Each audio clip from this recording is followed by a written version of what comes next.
ಈ ಕಡೆ ಯಾರಾದ್ರೂ ಹುಡುಗ ಹೋಗಿದ್ ನೋಡ್ದ? ಹ್ಞೂ ಅಕ್ಕ ಹೋದ್ರು. ಯಾಕೆ? ಬ್ಯಾಗಲ್ಲಿ ನಂದು 20 ಲಕ್ಷ ದುಡ್ಡು ಒಡವೆ ಐತಪ್ಪಿ, ಎತ್ಕೊಂಡು ಹೋಗ್ಬಿಟ್ಟವನೆ. 20 ಲಕ್ಷ ದುಡ್ಡು ಒಡವೆನಾ? ಅಪ್ಪಿ ಸ್ವಲ್ಪ ಅಲ್ಲಿವರೆಗೂ ಬಿಡ್ತೀಯಾ ಗಾಡೀಲಿ?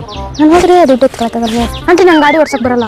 ಪರವಾಗಿಲ್ಲ, ನಿನ್ ಕೂತ್ಕೊ, ನಾನು ಓಡಿಸ್ತೀನಿ. ನಂಗೇನೋ ಕೆಲಸ ಐತೆ, ನೀವು ಹೋಗಿ ಹುಡುಕ್ಬಿಟ್ಟು ಅಲ್ಲಿ ಗಾಡಿ ಬಿಟ್ಟಿರಿ, ನಮ್ಮ ಅಪ್ಪ ಮೇಲೆ ಎತ್ಕೊಂಡೆ. ಸರಿ ಆಯ್ತು.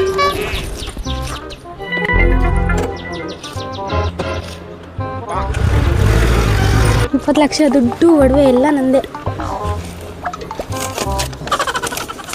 ಕಂಗ್ರ್ಯಾಚುಲೇಷನ್ಸ್, ನಿಮ್ಮ ಸ್ಕೂಟಿ ಕಳುವಾಗಿದೆ, ಹುಡುಕಬೇಡಿ, ಅದು ಸಿಗುವುದಿಲ್ಲ.